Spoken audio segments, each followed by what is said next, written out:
So good morning. Glad you guys watching online. I was back there looking at the feed, and they're like, hey, watching from Myrtle Beach. Hey, watching from Cedar Point. Hey, watching from Hawaii. I'm like, we don't want to hear this, right? All of us in South Point. So collectively, we can just boo them so the online people hear us. No. So I was just kind of thinking, and I want to say this ahead of time, and really thank Chase. A lot of you don't know this if you weren't around. Well, none of you would know. There's one story none of you would know. When we first started in the basement, and some of my family was coming, and a few people maybe here were coming, but we met in a church basement on Sunday nights, over 20 years ago. And I remember one Sunday night, like I'm talking to my mom and dad, they're not come. All these people that would come to kind of make it feel like there's at least like 12 of us. I knew everybody was out. And I remember I'm sitting there, and it was like literally Chris and LaFon and Chase who sang helped to start out, and they were singing, and it hit me. They are singing to me. My wife was helping with the kids, which were our two kids, and I thought, they are basically singing to me. And then I stood up and talked to them while they sat down, and I was like, this is not going to work, and I'm so thankful for both of them. I was thinking on the drive-in, if they wouldn't have stuck it out and bailed early when things weren't good, I don't think we would be here. So truly indebted to both of them. Our band's always awesome, but those two, truly just grateful for what they do. So it is Hot Dog Sunday, and my favorite day in the world. My birthday was Friday, so I think there's nothing more fitting than 2 days later to give me Hot Dog Sunday. It's a dream come true for me. But I want to share with you guys a couple things. One thing that hit me, I appreciate all the guys who made the hot dogs, but what was most interesting to me is a lot of churches actually will make food and hot dogs for the homeless. They'll serve the homeless with those hot dogs. Here we have the homeless actually make our hot dogs because my brother's house burnt down and he was making the hot dogs. Too far? I knew that would get it all. Here, can I just say this? Is that too far, Tim? No, okay, thank you. No, he actually told me that joke out there. And I said, dude, I am telling your wife's probably going to cry in here, but that is so that was from my brother. I love a collective too far. No, so last year during Hot Dog Sunday, I had like my 80th hot dog, like I'm going to here in just a second. And there's a mom in front of me with her boy is 4 or 5, and she's in front of me and like getting food. And I think it was Sherry serving. And she said this. She literally said, yeah, could I get a hot dog, but hold the dog? She said that. And in that moment, I was just like, God, remove her from C3 right now. Like, you cannot be that person. But what was weird to me is we have sauce this year, okay? Most of you in our area know sauce. It's like chili, whatever. Put it on. If you're online from somewhere else, you don't know what it means. But it's like sauce chili on the dog. But what hit me was we didn't have sauce last year. So I get if someone's like, oh, just eat. My boy likes a sauce bun. She literally said, can I get a hot dog? Hold the dog. And I'm like, so a bun with ketchup, with mustard? And the reason I say that, what we're going to talk about this morning, Jesus paid it all, is I think sometimes if we're honest, we want the bun of comfort. We want the bun of give me all my wild dreams come true, God. We want the bun of, I just need this to work out. God, I just need whatever it might be. We love the condiments of, I want to go to heaven and I want to have a good life and I want everything to just be perfect and find me the perfect man or the perfect woman, or it doesn't matter. Right? But we want all this even in the church world. It's like, yeah, let's have some good songs and a good message. But at the end of the day, like we can maybe forget the most important thing, which is Jesus.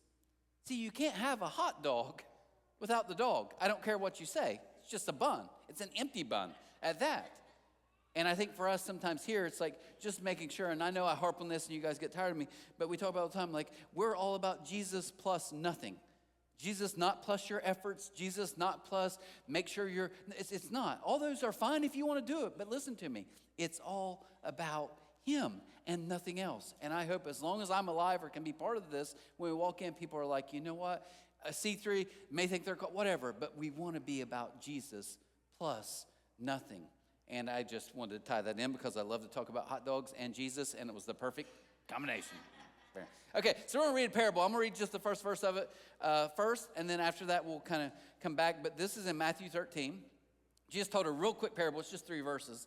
And I want to kind of play off of that. He said, he's talking about the kingdom of heaven. So the United States has a kingdom, right? And we have a government with a president that gets reelected. You have other kingdoms that have monarchs. You have other kingdoms that have like tribal leaders, different types of kingdoms. And Jesus is like, sure, there's kingdoms on the earth. But I want to talk about the heavenly kingdom. He says the kingdom of heaven is like a treasure that a man discovered hidden in a field. In his excitement, he hid it again and sold everything he owned to get enough money to buy the field. Now, church people go two ways on this, and you can decide today, and you can disagree with me. Some people use this to mean that's us. Like, oh, we found this great thing called the gospel, and now we need to sell out everything, and you need to give everything you have to Jesus because he gave it all for you, and maybe that's what he meant. Maybe he did. Good for them. But I don't know if it's not maybe Jesus about to show us today how valuable we are in God's sight. How truly valuable we are, all of us in this room. And I think I can put in perspective, Bitcoin, I don't know if you follow cryptocurrencies, but Bitcoin has been dropping like crazy. Those of you into it. At the 9:30, I knew one guy in the back was because he went, I could see his eyes. Like it was like 100,000 at one point. Now it's like 60,000. It's crazy drop. What if I told you guys this morning, here's what I'm going to do. I've already talked to my wife. She's a school teacher. We have cashed in her whole retirement. We put 2 extra mortgages on our house. Right? I've told all my kids to give me all the money they have. I'm taking every dime we have, including all of C3's money, which isn't much, by the way. We're taking all of this money and we're putting it all in Bitcoin because I think it's going to go back up. Well, anyone with common sense would be like, it's okay to invest, dude, but you can't sell out. That's not a sure bet. It says this guy literally saw the treasure in the field, hid it, and said, I will pay everything. Did you notice the verse there? It says he sold everything he owned. Sold out, sell the farm for this one thing. So as we kind of get to this parable, I want to give you just a couple of quick thoughts that we kind of look through. The first is this. He saw value where others saw ordinary. Now, my wife and I, we love to walk. I know you're tired of hearing that, but I want to flex a little bit because we are pretty good walkers, okay? We walk well. I think we look good while we're doing it. Maybe you guys don't, but we don't even really dress up. Anyway, I digress. We'll move on. But we walk kind of the same path a lot, conversations, talking. Well, there's one house, and I love my wife. She's in here. She's filming, and she's going to get a little bit mad, but I just got to say it out loud. There's one house that we walk by, and they have dogs. Several houses, but one has dogs, and they're in fences. But every time we walk by this house, the dogs, because we're on the sidewalk right by the fence, the dogs just come running around the corner, barking and jumping up on the fence. I get that. That's kind of alarming, but they're in a fence. Here's my only problem. We've been walking, 1,000 times now, and we're walking and just talking, and the dogs come and bark, and she goes, ah! And the other day I wanted to say, Jonta, they do this every single day. I don't know who I'm more disappointed in, you or the dog. Anyways, walking by, and this family is kind of an older family. The house is kind of run down a little bit. The other day, I was driving on my way home, because it's on our way back to the house, and they were having a rummage sale outside. And I saw this young girl, literally young girl, pretty young lady, dressed super nice, and she was in there just going through clothes. And I almost wanted to roll my window and say, keep going, there's nothing of value there. I know for a fact it's 2 old, angry people. They won't have anything you want. She was so fashionable, too, and she was just going through stuff like crazy. Like literally Friday, like at 3 o'clock, and it hit me. I bet she's going to buy old sweatpants and cut them and make them look awesome. She's going to get a sweater, some type of sweater, and like it'll look awesome in the fall. And it hit me. She can see value that I can't because she's fashionable. She'll probably spend $8 and have 3 different things that look amazing. Why? Because she gets it. She sees it. I couldn't see it. Look at verse 45. It says, again, the kingdom of heaven is like a merchant on the lookout for choice pearls. When he discovered a pearl of great value, notice the theme again, he sold everything he owned and he bought it. He sold everything for one thing. He paid the cost of everything to buy one thing. There's a book, Max Lucado's an author, wrote a ton of books, but one of the books on the screen here, no wonder they call him Savior. He tells a story in there about a mom named Maria and her daughter Christine in Rio de Janeiro in Brazil. And basically the daughter got to like 16 or 17 and she was like, we don't have any money. I don't want to live like this. I'm tired of, it's just me and you and, our 2 little siblings. I want to go live life. I'm not going to stay in this little hut and live in poverty, and I want to do more. And her mom's like, you don't know, the streets are tough. I've been there, da-da-da. Long story short, the daughter says, I'm leaving. And at 17, she walks out and leaves. Well, months pass, and this mom has no clue. Every night, freaking out, worried about her. And one day she gets the idea, I don't have much. I don't know how to find her. I don't know where she is. So she goes and literally scraps up all the little money that she has, a few bucks, and goes to a local place and says, and she didn't even have a picture of her daughter. She took a picture, an old picture of herself, a black and white photo, and she literally took this picture and said, can you make as many cheap copies as you can? Sure. So they take all of her money and they make all these copies. And she walked around all the streets, all the roughest places she could find. And if she saw a pole, she would tape one on. If she was inside a building, she would put one close to like their bulletin board. She put these pictures up everywhere. A ton of time passed. Months, years later, and this girl is walking, now living a pretty tough life in a really tough area, used and abused. And literally, true story, said she walked by one day and looked up and saw in a window a picture, kind of looked like her. So it took her back. And she looked a little closer and she realized this picture was of her mom. What in the world is a picture of my mom doing randomly? So she literally goes and she looks, and as she gets closer, she realizes, this is my mom. So she grabs the picture, and as she's looking at it, she flips it around. And on the back, this is what it said.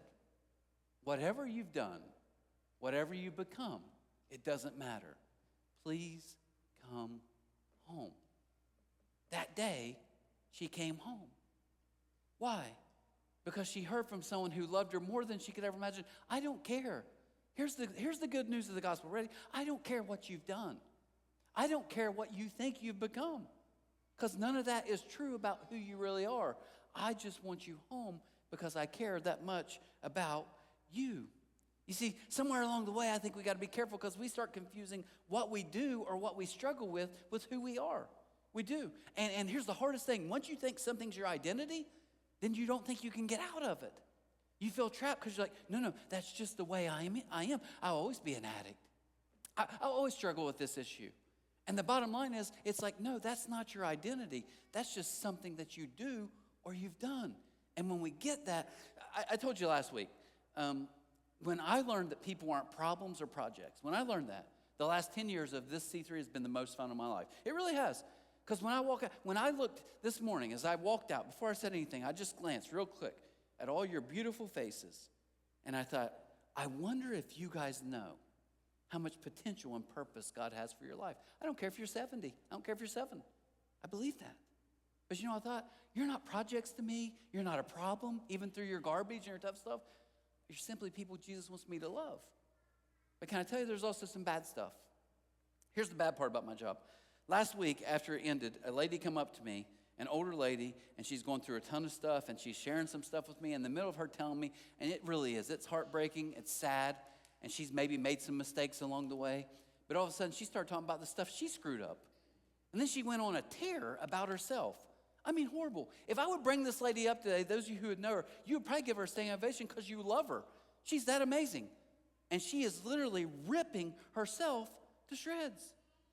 And in that moment, I should have, I didn't. In that moment, I almost want to say, she has one grandson named Tyler that's the world to her. I literally almost wanted to be like, you know what, I think Tyler's a big fat sack of crap. I think your grandson sucks. There, I said it. I almost wanted to bash her grandson because I thought in that moment, you know what, you guys ever had someone you care about and someone say some garbage about them, right? It might be your spouse or your kids, or it might be a friend, grandkids. Anyone ever had that happen? What do? You're like, I'll fist fight you right now. I thought if I put down Tyler in front of this lady, she literally would try to fight me. And all I'd say is, okay, you got mad because I'm talking garbage about him. Quit talking garbage about yourself. You don't think your Heavenly Father is ready to fight right now too? Because that's not how He sees you. That's not how it works. So number one, we see from this parable, He saw value where others saw ordinary. Number two is this: love always overpays. Love always overpays. Now, all you grandparents in the house, can I just talk to you for a second? You know this for a fact, right? You probably have money you should be putting to some better use, but here's what you're doing. You're blowing it on your grandkids, aren't you? And even though you're kids, my mom during Christmas, I'm like, it's a 7-hour ordeal. I'm like, I don't think you guys have money to spend. Like, unless you guys hit it big at Sandy's this past weekend, I don't think we can be doing this, right? You don't have the money for this. And she doesn't care. We're like, Mom, quit buying all the kid stuff. We don't even care. I don't care. I want to. You know why? It's not reasonable. True love is not reasonable. It doesn't say, well, this is a good investment. My mom never said, well, I think it's a good investment to invest. You're not investing. Love always overpays. Why? Because it's of different value. Like I said, this past Friday was my birthday. And I remember years back, so I'm like 8, 9, somewhere around that age, maybe 10. I had a birthday, and my grandma gave me a card, and it had a $20 bill in it. And I was amped. Now you're going to get why I made the joke about my brother being homeless here in just a second, okay? So one day, somehow, my older brother gets a hold of my money, and it's a big mystery. No one can figure it out. But he somehow has taken my money out of my persons, and he's literally dropped it in the toilet. So I walk in, I'm like, you got to get that out of there. But the plot really begins to clot here, okay? Here's the other thing. My little brother had just used the bathroom. And he was notorious as a little kid for not flushing. So picture this, toilet full, my money, my precious 20 is inside there. So I look at my older brother and I'm like, and they're both sitting in the bathroom. I said, either you grab it because you shouldn't have dropped it in there, even though it was an accident, I know it wasn't. I said, or you grab it because you should flush the toilet. Right? One of you two has to do this. And in the middle of us arguing about this, I'm like, I'm not touching it. I'm not going to do it.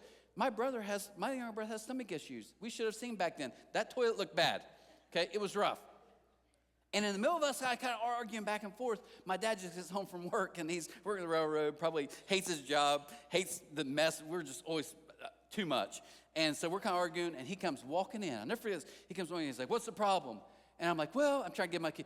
Ryan took my money, one. I know he did, saying he didn't. And he dropped it in the toilet. It's my 20 from my birthday, and I need it. And Brad used the bathroom, and he can't flush the toilet because he's an animal. And before I even got to any of that, my dad literally he's like, he walks by all of us, goes to the toilet, puts his hand in there. It's sloshy, by the way. Puts his hand there, grabs the $20 bill, walks right over to the sink, washes it off, and hands it to me and says, it's still $20, and walks out the door like a baller, right? It's like, dude, that's awesome. Well, I was thinking about that. Special. This is actually the $20 from that $20 bill from that. No, it's not this. But why did I say that? Because he knew something. I don't care what's happened to this. I don't care how nasty it gets. I don't care all the crap maybe it's been through. The value doesn't change. It's still a $20 bill. Love always pays. Look at the verse. Jesus said, I've got one commandment for you guys. I know there's been a lot of other ones. I'm going to fulfill all of God's commands for you guys. And then he says this phrase, which I think is so good. He said, here's my new commandment in John 15:12. This is my commandment. Love each other in the same way I have loved you. Love each other the way that you realize once you get the gospel that you are loved by God. That's all you do. Now, all the New Testament is a million different ways of how this plays out in marriage, in home, at work. But the bottom theme is we love each other the way that we have already been loved. Value is not determined by how many people recognize it. It's not. Your value, according to this verse, is determined by who is looking, who sees it. And can I just say something real quick to you guys? Because I think you need to hear this. I think we look at that verse, I look at it, I'm like, okay, I need to get how much I'm loved, and then I need to show love. I know my neighbors, or I know people at work can be too much, or I know people, that at the ball field, they can be too much. And I always think, okay, now as I'm loved, and he means that. But I think we miss the second part. He says, literally, in the way I have loved you. Some of you in this room are watching online, you need to hear this right now. Until you get how much you're loved by God, you're going to make a mess of everything. Until you really get how you can't fathom how much you're loved by God. The value that he puts on each and every one of you. So we know he sees value where others see ordinary. That's you and me. This pearl of great cost that I believe God is showing us he will pay anything for. He'll sell all of heaven because we're that important. Love obviously always overpays. Jesus said, you want me to prove my love to you? I'm about ready to go to the cross and I'm going to give up everything. Because I love the people in this room, the people watching online, that much. How do we prove that? That's what I want to lead the last one. The cross is God's vote. Now, let's be honest today, okay? And this is the last point. All of us want votes. All of us. And this isn't political. All of us want votes. We go to work, and whether you say it or not, you love when someone's like, hey, you got to go see Mr. Johnson. He's the best teacher we have in the school. It's like, there's my vote. Some of us, we're constantly looking for votes from our spouses or from our kids. Oh, Dad, you're the best. All those are great things. Some of us get it from work. Some of us have to go online and post things like, I'm just doing this for my memories, but I sure do love when everybody likes it. I sure do love when everybody comments. We are constantly looking and wanting votes. Can I tell you though, what if you understood? Instead of trying to constantly prove you matter to a fickle world that's going to change their opinion every day, what they love today, they'll hate tomorrow. Instead of trying to prove you matter, how about this, Rosinus? The cross is God's final vote. The cross is literally God saying, here's my vote for you. And it's a bigger vote than anyone else can ever give you. If you're younger, I want you to hear this. No amount of outside votes ever in your life will quiet that voice in your head until you get God's vote for you. Until you get that and you go chasing all the other votes. It might be through attention. It might be through affection. It doesn't matter. Until you get this, you'll never get it. I was thinking about this, especially young people in this room. You live in high school and a little bit in college, more in high school. GPA, right? GPA. What's GPA mean? Someone walks in like, well, listen, Posey, your GPA right now is a 3.9, but Sarah, she has a 4.1, and if you don't get that, that's why she's number one, and you're not. That's fine. That's how life works. I'm fine with that. But I think we go to God and we're like, wonder what my spiritual GPA is. I mean, I know I'm not a 4.0. That's probably Mother Teresa and some other really good people, but I might be a 3.0. But what if it's not spiritual GPA at all? What if it's a spiritual GPS? What I mean by that, it's like God says, no, you're already fully in me. Because Jesus did that for you. Because Jesus did that literally, what he has is now yours. You're fully in the same position as Jesus. Now, why does that matter? This is important, okay? Hear me out. If you didn't hear anything else, and you're like, I'm so full from hot dogs, I need to go to the bathroom real quick. I get it. But if you could just hear me for 1 second. This changes from living for approval to living from approval. And I'm telling you guys, if you can get this, if you can start learning to live from approval instead of trying to live for it, you are so much less stressed. You're so much freer. Because I don't come home and think, well, if Jonah doesn't at least validate me or tell, all those are good and she does those things. But I don't live for it. I don't live for the votes because I've already got the biggest vote in the world. And you do too. There's a big difference between from approval and for approval. That's why that verse is so important. Jesus says, as I've already loved you, now love one another. Now, I want to share with you, and I'm going to be careful with this story because I don't want to give too much without getting permission. And I had a friend of mine, a lady reached out to me, and she was like, I really like you to talk to my son. He's struggling. I didn't know this kid. And she's like, I just like you to talk to him. He's struggling. Okay. And the reason she said, I want you to talk is because he's going through a lot. He's been talking about kind of some tough things, and the cops have been, it was a tough situation. And she said he's really struggling. He says he doesn't believe in God, but randomly he told me he watches your guys' stuff online, like most weeks. So he might be watching today, and I want him to hear this if he is. I'm glad I won't say his name. He knows who he is. So we end up working out a way for him to come to my house one Friday, like after work, about 3 o'clock, and he sat down with me. And literally, as he sat down with me, I just said, so tell me. I know you don't know. He was real nervous. And he's like, I'm sorry. And he was just kind of fidgety.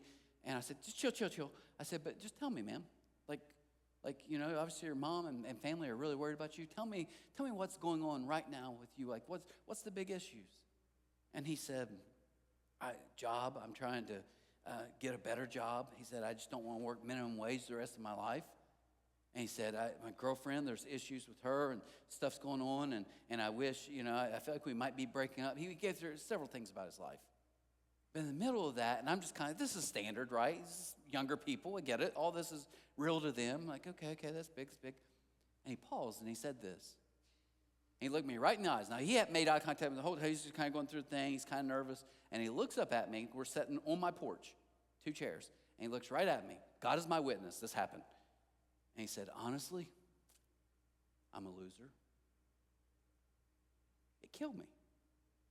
I'm not just saying, my wife will tell you that night, it wrecked me. I kept talking about it. And I think what killed me is he didn't say, sometimes I'm a loser. I say that. I've been acting like a loser, okay. We all can at times. No, he didn't. He didn't use any of those words. He looked me right in the eyes. The only time he made eye contact, and he said, honestly, my issue is I'm a loser. I spent the next 50 minutes trying to explain to him, listen, I can boldly say you're not a loser, not because your mom or dad will say it, because they're supposed to say that. Not because your grandparents say you're great, they'll say that, right? Literally, talk to any grandparent, and they're like, I'm not just saying this, but my grandbaby's a genius. Well, he's eating crayons, and he's 12. So he probably isn't a genius, right? Oh, you should see my grandson, he's probably the best baseball player ever. He just doesn't. Well, I came to a Little League game, and he doesn't start. He's playing right field for 2 innings. It's the coach. Coach doesn't like him, right? I get it, and that's awesome. Sadly, some of you in this room are like, I wish I had a mom or a grandparent that loved me, and you didn't. You didn't get that, and that sucks. But for some of you in here, like, so for him, I knew instantly he'd be like, yeah, I get it. You're going to tell me the same thing. I was like, I don't care about your parents. I mean, I don't care, though. I'm going to tell you what God thinks about you. Because listen to me, if you don't get that right, man, you're going to chase so much in life. If you don't get your identity, then when you start to struggle, you're going to go back to, well, this must be me. Not, I feel like a loser, because I'm a loser. And I'm telling you guys, if this verse means what I think it means, Jesus said, a merchant walked around and he saw a pearl of great value, and he didn't just buy it. He left, ran, and said, I'm selling everything I own. I'm giving up everything I've ever had for this one little thing. Is it possible Jesus is trying to explain to us how the kingdom works, where God looks and says, I'm willing to give up the whole universe and all of heaven for this one little thing? This one little thing. What if that is really the good news in all of this? I think we can prove it with the cross. Look at Colossians 2, verse 13. Paul, who wrote that letter to the church, said this. He said, you were dead because of your sins and because your sinful nature was not yet cut away. Then God made you alive with Christ, for he forgave some of your sins. For he forgave the sins you've asked him that you're sorry for. He forgave the sins that you at least felt really bad about. It doesn't say that. It says he forgave all your sins. He canceled the record of the charges against us, and he took it away by nailing it to the cross. Hear me out. The good news is not a payment plan. It's not. It's not a couple here, a couple there. Okay, Jesus, I messed up. I'm coming back to you. It's literally a cancellation notice. According to what Paul says here, he says he forgave everything once and for all. Now, all you have to do, you're all forgiven. All you have to do now is just trust him. Just simply trust him. It's Jesus plus nothing. Not you, not me. Now, this brings up the question that I think we got to ask. What was that girl's daughter thinking when she left a home of people who loved her incredibly? What was that boy on my porch thinking when he had the nerve to insult God, made in his own image, and say, I'm a loser? What was, though, Jesus thinking when he looked at all of us as jacked up as we are and said, yep, we're selling the farm because you're that important? Today, what if it's not a story of us trying harder for God, but it's actually a story that says, you and I are the pearls, and God's the merchant. And he sold it all. He bet it all for us because he loved us that much. That's the good news of the gospel. Now, starting next week, we're going to kick off a new series called, not new, we did again last year, Open Mic. And I want to challenge you guys the next 3 weeks. Do it a little different. It's going to be a little different. Really excited. Got some new people that are going to be talking. Can't wait to hear from them. But you know why we do that? Because I hope you get what C3 is all about. C3 is not about me getting on this day. I hope this is like a break for you guys. Literally, I hope this is a place you can come back in and be reminded of good news. But this isn't what we're about. It's about all of us getting reminded, Jesus, I'm more loved than I could ever imagine. I'm fully fulfilled. I'm approved. I don't have to validate myself. I don't have to live for votes. And we get to walk out and we get to be that for other people. You love great when you realize how greatly you've been loved. You know that? You truly do. You love great with people when you realize how greatly you've been loved by God. That's our job. We walk out of here in all of our circles of influence. That's why I love Open Mic. I think for once it's just getting to hear these people share stories, stuff they've been through, stuff God's doing in their life, and we realize we're all in this together. All of us, we're a body, and we all play a part. That's what excites me. So don't miss that next week. And be reminded of this as you leave today. Because you're loved so greatly, you can love great this week. They don't deserve it, neither did we. Well, I can't forgive them. Well, we shouldn't have been forgiven. Well, I need. God's given you everything you need. Just believe it more. Just believe it more. Jesus, I thank you this morning for these people. I thank you for those watching online. And God, I pray today more than some step to do, not the 3 steps to get our lives back together. I pray we would understand our identity in you. And I know for some of us, blue collar, myself included, this can seem really kind of out there and kind of artsy. I get it. But I pray we get that we're loved incredibly so much by you. We are not what we do. We are not what we've done. We're exactly as valuable as you say we are. And according to your price tag, you paid it all. Thank you for paying our debt. Thank you for raising us from death to life because you paid it all. Jesus, thank you that you paid it all today. I pray today that people in this room, I pray for the lady I talked to last week, I pray for the young guy who may be listening right now, they would be reminded how incredibly loved they are by you every second of every day. Now that doesn't fix all of our problems. That doesn't make the world any easier because it's tough. Let us live out of that security first and foremost. Because of that, we don't live for approval. We simply live from it. Help us to do that today. Help us all to be reminded that we're your children, made in your image. And you love us more than we could ever imagine. Thank you, Jesus. Bless us in your name. Amen. Guys, have an amazing week. We'll see you back next week for Open Mic. Real people sharing real stories, scriptures and moments where God showed up.